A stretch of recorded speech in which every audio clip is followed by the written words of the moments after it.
Bonjour à tous et bienvenue dans cet épisode EDB World. Aujourd'hui, on va parler de mon problème avec Intamine. Allez, c'est parti.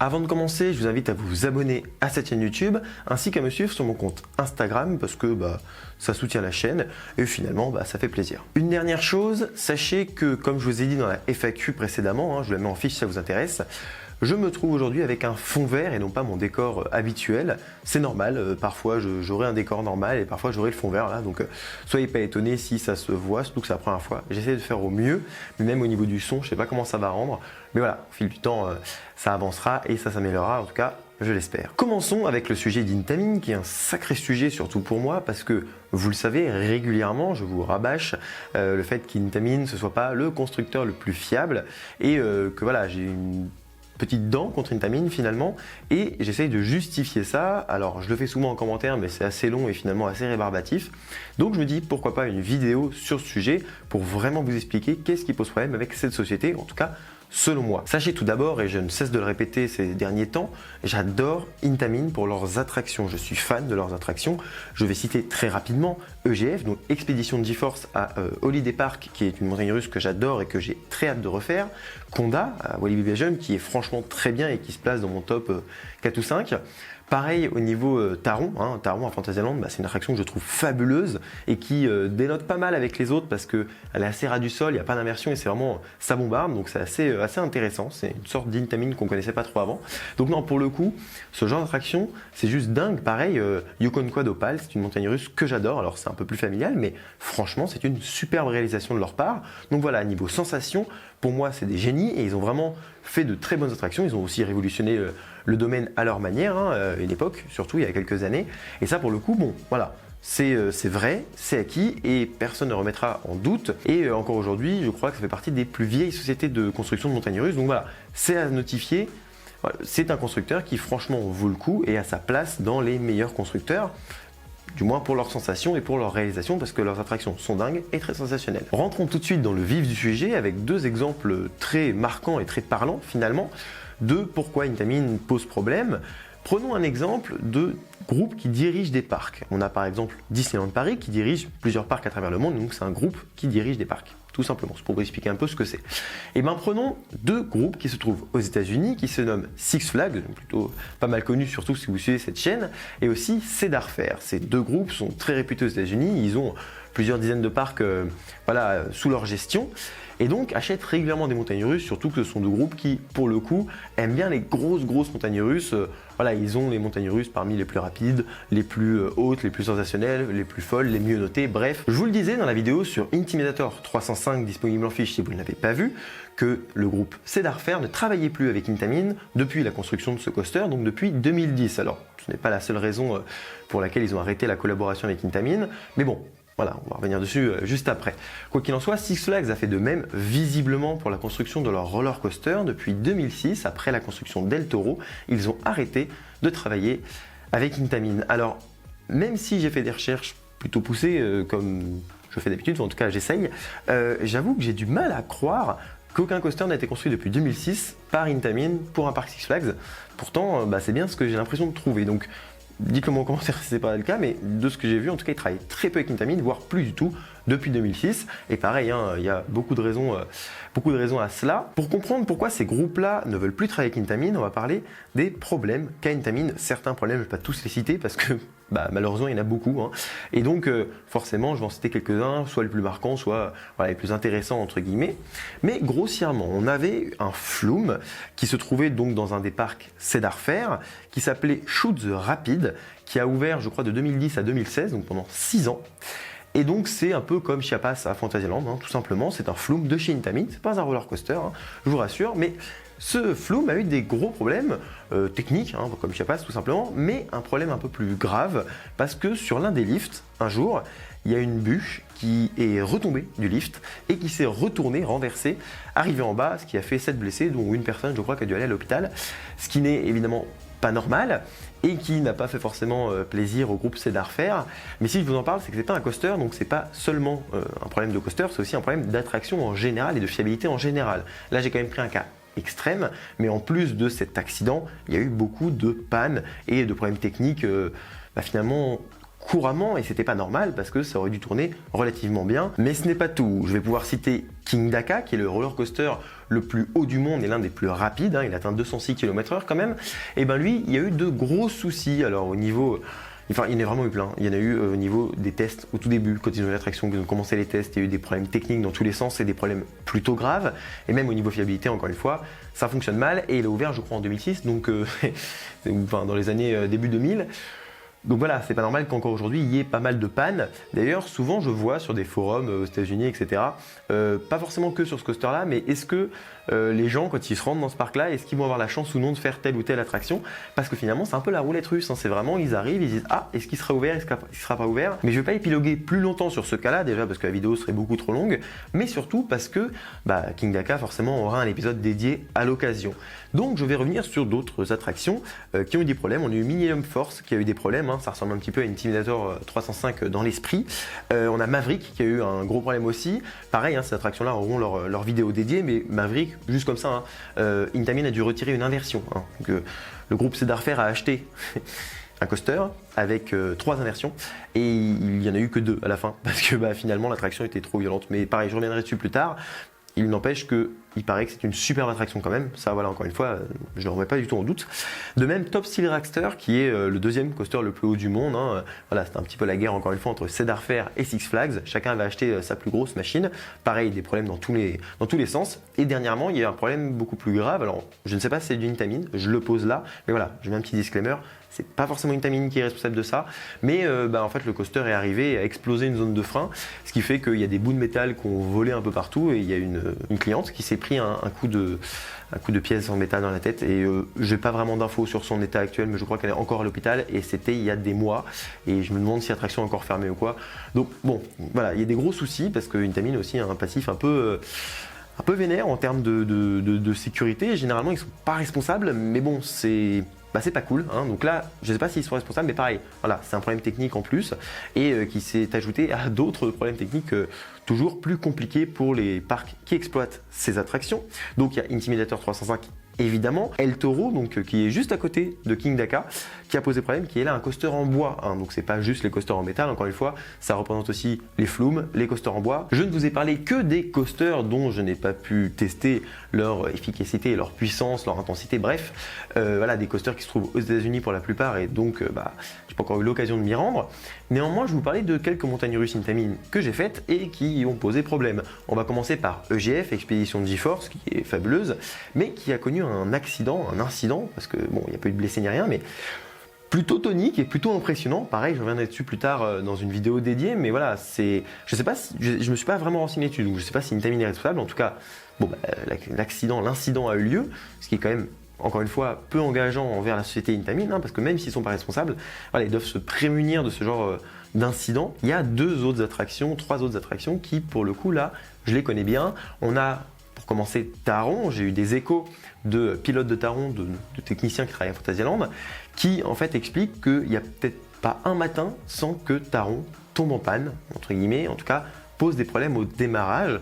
Alors souvent c'est quasiment rien, surtout que maintenant Fantasyland, ils ont l'habitude. J'ai moi-même pu voir un problème sur Taron. Donc durant le deuxième launch, hein, il a fait un rollback, ce qui fait qu'ils ont évacué, ils ont lancé le train, ça a pris 10 minutes. Parce que franchement Fantasyland connaissent tellement bien leur machine et ils sont tellement bons en technique, les attractions sont relancées très très rapidement.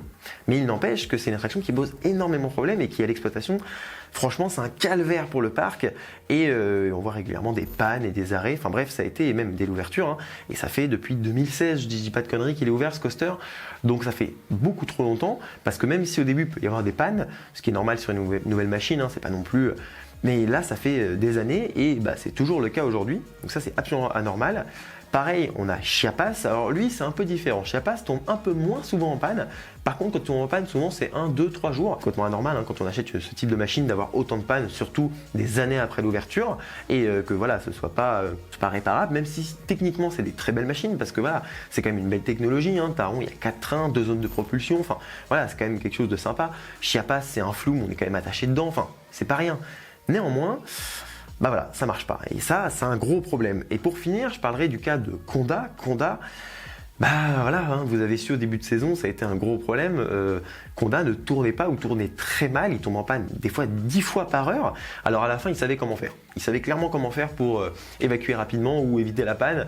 Mais c'était très compliqué. Et Conda reste un coaster très simple. On a juste un lift à chaîne, ce qui se fait quand même depuis 40, 50 ans dans les parcs, et un frein magnétique à la fin qui pour le coup c'est relativement simple, c'est mis sur plein de coasters et le frein magnétique n'a pas besoin d'entretien ni de maintenance pour sa partie freinage, il n'y a que la partie en dessous qui monte, enfin, qui lève et qui baisse les freins au moment où le train part de la zone de frein pour le libérer.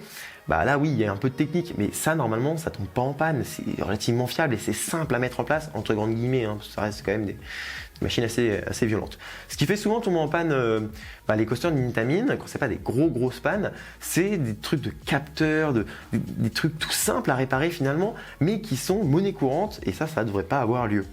D'ailleurs, sur Conda, il faut savoir qu'au début, vous avez connu toutes les pannes qu'il y a eu et donc toutes les difficultés d'exploitation. Ensuite, les techniciens du parc ont essayé de le reprendre un peu en main, de modifier des trucs, alors au niveau, changer des capteurs, etc. Et ça a marché de mieux en mieux. Le coaster tombait quasiment plus en panne, ils étaient super fiers et ils avaient le droit, ils avaient de quoi être fiers. Jusqu'au jour où Intamin est revenu, parce que forcément ils ont demandé à Intamin de venir régulièrement parce qu'il y avait des problèmes. Et puis Intamin a touché à la machine et puis les jours d'après, ça retombe en panne régulièrement.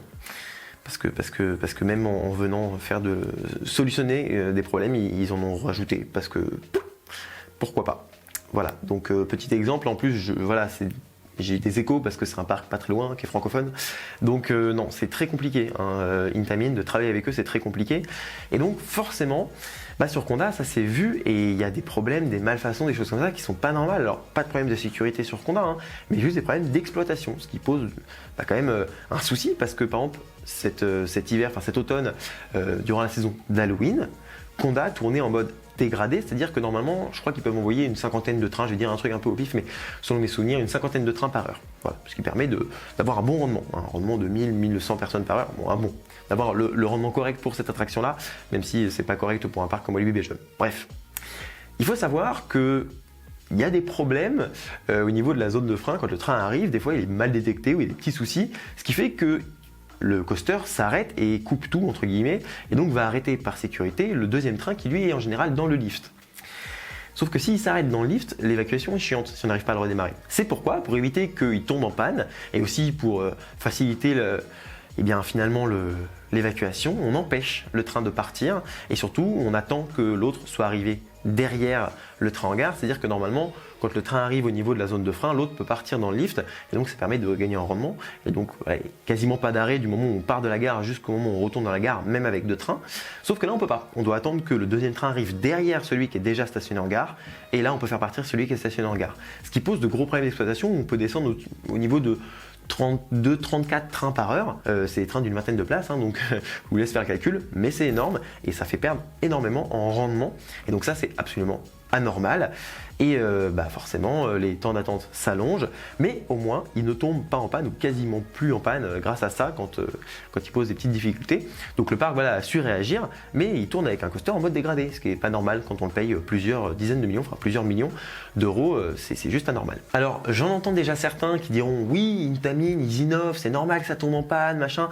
Non, la réponse est claire, nette, non, ça n'est pas normal. Parce que oui, un constructeur qui innove, c'est génial, ça nous fait de bonnes montagnes russes, on peut rider et tout machin, c'est cool, avoir de bonnes sensations. Oui, mais ça c'est pour d'autres petites personnes. C'est cool, un coaster qui ouvre une heure dans la journée, si on arrive à le faire, on est très content. Mais imaginez le parc derrière, les clients, l'avis des clients, l'expérience utilisateur entre guillemets de l'attraction. Quand on vend une machine, quand un parc montre, oh regardez, on a une nouvelle attraction, que les gens viennent pour la voir, cette attraction, pour la faire, et qu'elle n'ouvre pas la journée, c'est un sacré coup dans la gueule au niveau de l'image d'un parc. Et ça, il faut le comprendre et il faut voir ça. Et on peut se dire, oui, mais moi j'ai réussi à la faire, je suis content. Mais on s'en fout. Ce qui compte, c'est que le coaster puisse ouvrir. Je vais vous donner un exemple très simple. Si demain, Intamin, à cause de leur réputation, ne vend plus de coaster, qu'est-ce qui va se passer? Ils pourront plus innover et puis ils vont mettre la clé sous la porte. Super, et du coup on aura un constructeur qui n'existe plus. Donc on pourra dire ce qu'on veut, ouais, ils ont été innovants, ouais, enfin aujourd'hui ils n'existent plus. Et ça c'est un problème, donc il ne faut pas qu'on en arrive là, donc il faut qu'ils reprennent les choses en main, mais innover c'est bien, mais il faut que ça fonctionne, parce que si ça ne fonctionne pas, ça n'a aucun intérêt. Comprenez que le but d'un coaster c'est de fonctionner. Imaginez-vous demain acheter une voiture, dépenser, je sais pas moi, 20 000, 25 000 euros dans une voiture toute neuve, nickel, et là elle tombe H24 en panne. Mais vous allez péter un plomb, et c'est pas normal, et vous allez vous faire rembourser, vous faire échanger, enfin, il y aura toute une procédure derrière. Malheureusement avec un coaster ça marche un peu différemment, hein, parce que un coaster ça vaut 10, 20 millions, 30 millions des fois, même plus, et oui du coup c'est un sacré investissement et ça se démonte pas et remonte pas comme ça. Donc quand il y a des problèmes, hein, forcément, soit on arrive à les régler, soit on l'exploite comme ça, soit on le démonte. Hein. Par exemple, on a Vertigo à Walibi Belgium. Pour ceux qui ne savent pas, je mets une vidéo en fiche, mais voilà, c'est une attraction qui existait à Walibi Belgium. Elle n'existe plus aujourd'hui parce qu'elle a été démontée. Voilà, comme Shoot the Rapid dans l'un des parcs Cedar Fair. Donc c'est pareil, c'est des attractions qui, si elles ne fonctionnent pas correctement, au bout d'un moment on les démonte parce que c'est juste pas possible et ça coûte trop cher à exploiter, à réparer, à entretenir. Mais par contre, ça ne veut pas dire qu'on doit vendre une machine et qu'elle doit fonctionner directement du feu de Dieu. Ça n'est pas du tout mon propos. Je vous explique, il y a quand même des constructeurs très réputés comme Vekoma qui fabriquent des machines comme Fly. Alors Fly fonctionnait très bien au début, puis là il commence à tomber de plus en plus en panne et des pannes assez longues. Voilà, ça pose problème, mais l'attraction est technologiquement hyper pointue. C'est normal que ça tombe en panne. Ça peut arriver, je le comprends. Et c'est pareil sur Intamin. L'attraction Hagrid's Motorbike Adventure, pour le coup c'est une attraction ultra technologique. Il y a 12 trains qui peuvent circuler en même temps. Il y a des rails qui chutent, il y a des aiguillages, il y a des propulsions. C'est un bordel. Lui, il tombe à H24 en panne. Pareil, je ne l'ai pas cité, mais c'est vrai que lui, il tombait à H24 en panne. Il n'a jamais tourné à son plein potentiel, c'est-à-dire de 12 trains. Ce qui fait que forcément, ça pose problème. Mais le coaster est tellement technologiquement avancé que j'aurais pu le comprendre si c'était un cas isolé. Il faut bien comprendre, chez Intamin, ce n'est pas des cas isolés. C'est à chaque fois, même sur le coaster le plus simple, entre guillemets, qu'on a, il y a des pannes. Et des pannes trop embêtantes pour un parc pour être négligé ou dire voilà, c'est pas grave, il y en a un petit peu, on fait avec. Là on peut pas faire avec. Donc comprenez ça. Par contre oui, Vekoma avec Fly, là il y a des pannes mais je le comprends. Leurs autres attractions elles tournent comme des horloges pour la plupart. On peut prendre un autre exemple, RMC qui a fait plusieurs montagnes russes, une elle était faite en bois et ça fonctionnait pas. Voilà, elle était tout le temps en panne, etc. Il y a eu pas mal de problèmes dessus. Au bout de quelques années, ils ont refait l'attraction avec des portions de rails en métal cette fois-ci pour justement régler le problème et normalement il n'y a plus de problème. Donc voilà, ça arrive, ils ont essayé de faire une montagne russe complètement dingue en bois. Ça n'a pas marché, voilà. Mais ils vont de l'avant, ils apprennent de leurs erreurs, ce que ne fait absolument pas Intamin, et c'est ça que je leur reproche. C'est pas juste d'avoir des pannes, parce que comme je vous dis, des pannes ça arrive sur tous les coasters, tous les jours, tout le temps, c'est normal. Mais il faut que ça reste entre guillemets occasionnel, ou que sur les machines les plus technologiques, et que voilà, ça dure un petit temps, et après ça disparaît. Des erreurs, ça arrive, on peut rater une attraction, c'est-à-dire qu'on peut se dire voilà, on développe une machine, c'est génial, mais malheureusement c'est trop technologique pour tourner correctement, voilà, c'est un échec, c'est une erreur. Mais il faut se reprendre, Intamin ne s'est jamais repris, a refait les mêmes erreurs inlassablement, et ce depuis des années, des dizaines d'années. Ça franchement, c'est pas acceptable, et je n'entendrai personne qui me dirait, voilà, oui, ils innovent, mais il faut voir ce qu'il y a derrière. Innover c'est bien, mais il faut le faire dans de bonnes conditions, et quand on vend un coaster, il se doit de fonctionner correctement. C'est dans le contrat, c'est la base, on achète un coaster. D'ailleurs, Cedar Fair et Six Flags, ils avaient des contrats avec Intamin. Chaque fois qu'ils achetaient une machine qui tombe en panne, parce que ça date pas d'hier, à chaque fois, ils disaient Intamin, maintenant que vous allez faire des prix, vous allez rembourser ça. À la fin, Intamin, ils travaillaient, je pense, limite à perte. Je pense que sur Intimidator, sans déconner, ils ont dû travailler à perte. Ils ont dû perdre beaucoup plus d'argent qu'ils n'en ont gagné sur cette attraction. Et ça, il faut s'en rendre compte aussi, il faut comprendre que c'est mauvais pour une boîte. Et le pire, c'est que ça peut leur coûter cher à la fin. Alors aujourd'hui, ils sont toujours debout. Tant mieux. Mais qu'est-ce qui nous dit que demain ils le seront toujours, parce que franchement les parcs de plus en plus, regardez, la Compagnie des Alpes vient d'acheter des attractions, pas mal de montagnes russes chez Intamin.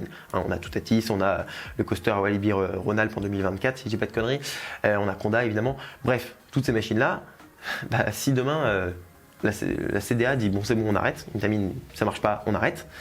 Qu'est-ce qui se passe ? Intamin perd un nouveau client, c'est quand même compliqué. Et puis ça va se propager de plus en plus dans le milieu. Moi, il y a des gens du milieu qui m'ont dit non mais Intamin, ça fait des années qu'on le sait, on fait genre, mais en fait de plus en plus ça sait, et je pense que ça va leur porter préjudice, surtout avec la communication qu'il y a entre les parcs aujourd'hui. Mais on parlait d'innovation. Intamin, ils aiment innover, ils font quand même de belles machines, de belles productions internes. mais ils font aussi de belles copies, de belles pâles copies. Et ça pose problème. Personnellement, ça me pose problème. Parce que on pourra dire oui, mais ils copient pas vraiment, ils vont juste voilà, s'inspirer et tout. Oui, ils s'inspirent des fois. Par exemple, il y a le Flying Theater. Donc c'est en gros, c'est un cinéma dynamique bien boosté. Hein. Il y a ça à Europa Park et au Futuroscope par exemple. Donc c'est un cinéma dynamique, vous avez un écran, un dôme devant vous et vous êtes dans une espèce de nacelle qui bouge. Voilà, c'est sympa. Moi, je suis pas ultra fan de ça, mais c'est sympa. Intamin s'est inspiré de ce système, mais a créé un système bien plus sympa et qui, moi, me fait beaucoup plus kiffer par rapport à ce que j'ai vu, hein, parce que je n'ai pas pu le tester. C'est un dôme à 360, donc une boule dans laquelle vous rentrez et vous asseyez donc, sur des sièges qui sont mis côte à côte et qui font le tour de la boule. Je vous mets une image à côté parce que mes explications sont foireuses.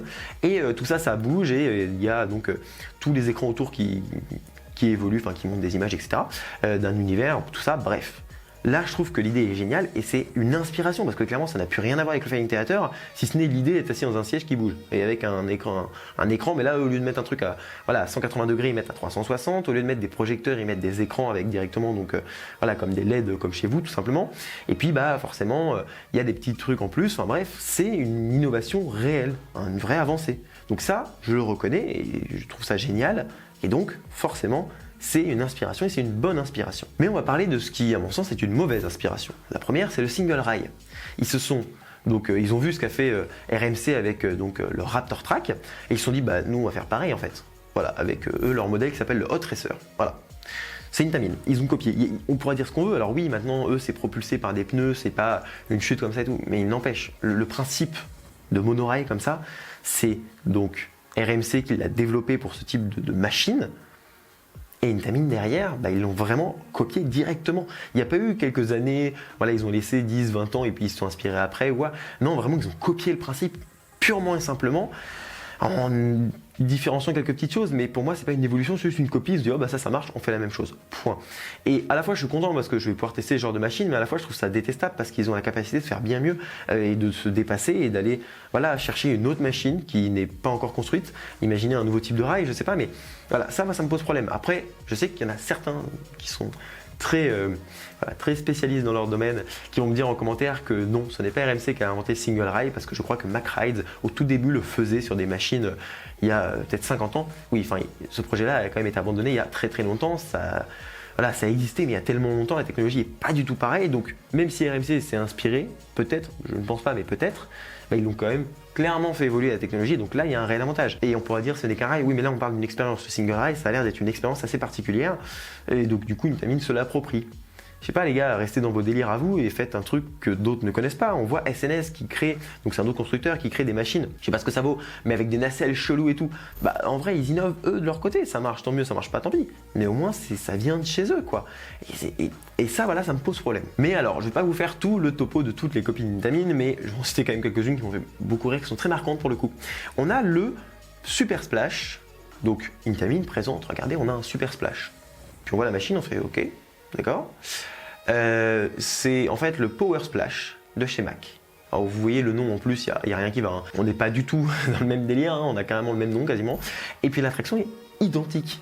Je crois qu'il y a une rangée de plus sur les bateaux, enfin sur les wagons. Et puis bah il y a quoi d'autre? Il y a le fait qu'au lieu que ce soit un rail comme le rail de chez Mack, bah, c'est un rail single rail, comme RMC. Allez.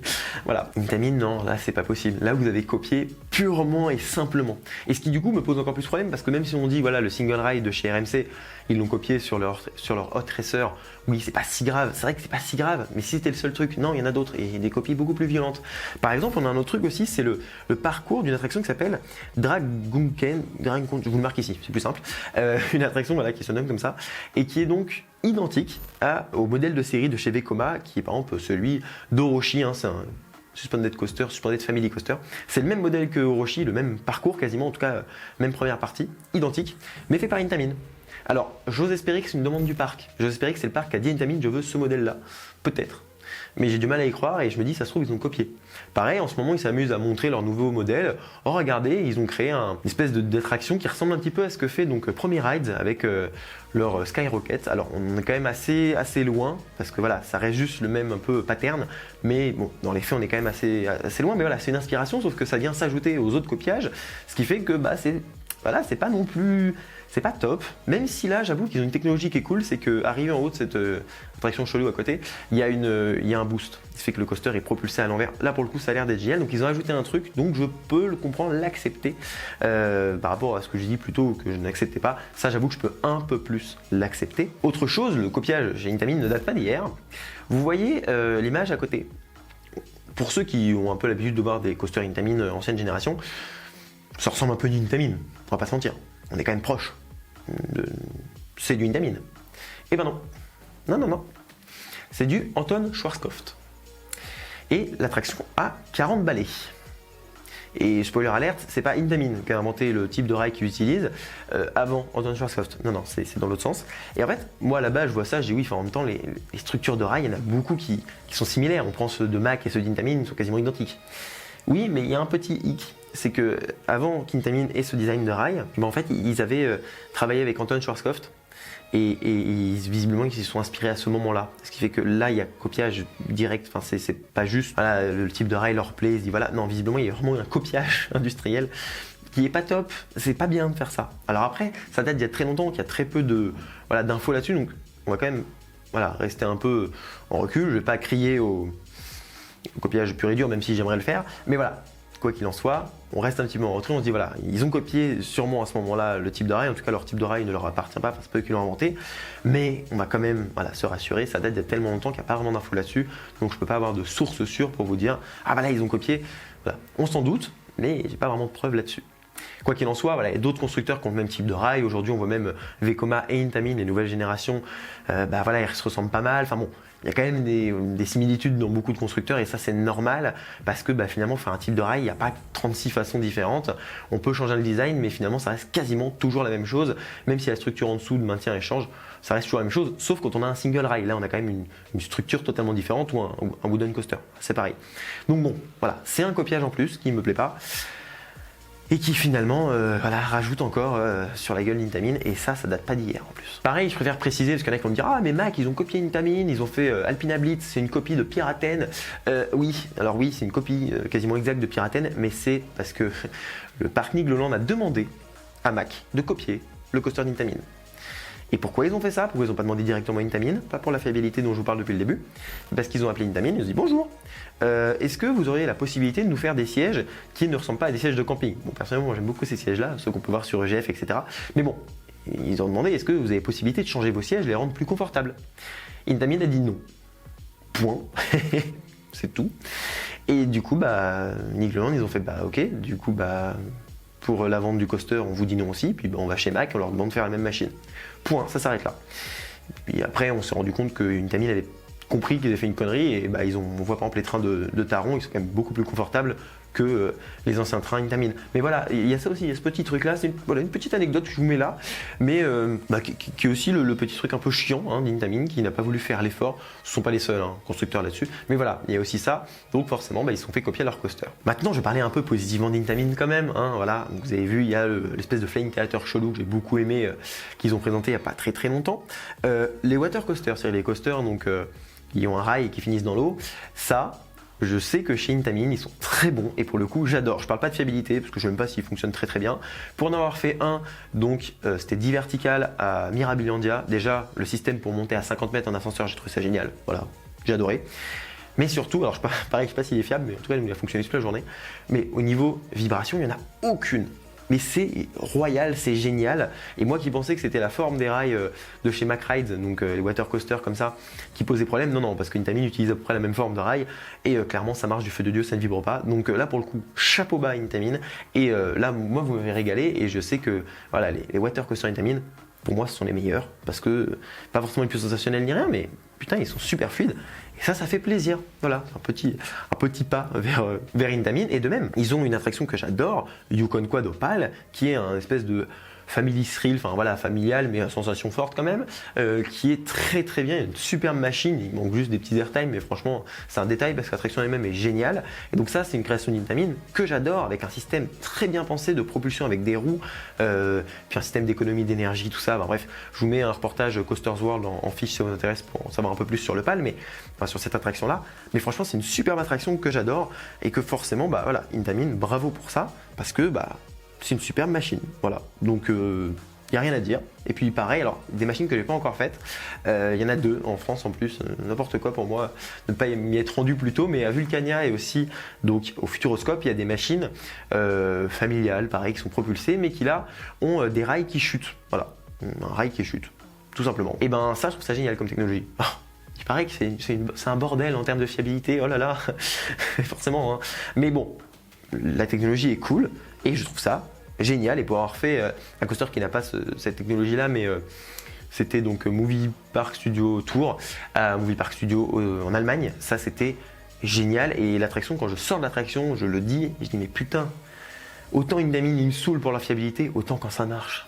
Qu'est-ce que c'est bien. Et c'est vrai, la technologie quand on arrive dans l'attraction, c'est une folie. On s'arrête instantanément, le rail tourne, etc. La technologie est dingue, est folle. Mais ça tombe en panne. On l'a vu d'ailleurs sur ce coaster-là. Et alors, on pourra dire oui, mais regarde, tu dis que c'est génial au niveau technologie, innovation, il n'y a que eux qui font ça. Et non, il n'y a pas que eux qui font ça déjà, parce que regardez Fly, hein, la technologie Fly est dingue. D'autres constructeurs pourraient le faire, même si ça prendrait peut-être plus de temps. Mais peut-être que c'est ça aussi qui manque à Intamin, du temps. Prenez le temps de faire vos machines, d'innover au niveau, de pousser la technologie plus loin. Je ne sais pas ce qui pose problème chez Intamin, je n'ai pas la réponse. Je pense que c'est le temps. Je pense qu'ils ne prennent pas le temps de développer pleinement leur machine. Alors au niveau sécurité et tout, ça l'est, visiblement. Mais au niveau fiabilité, pas du tout, parce qu'ils n'ont pas le temps de la peaufiner, je pense, et d'ajuster un petit peu. Et vu que ça traîne depuis des années, au final, ils apprennent jamais de leurs erreurs, ils reviennent jamais en arrière.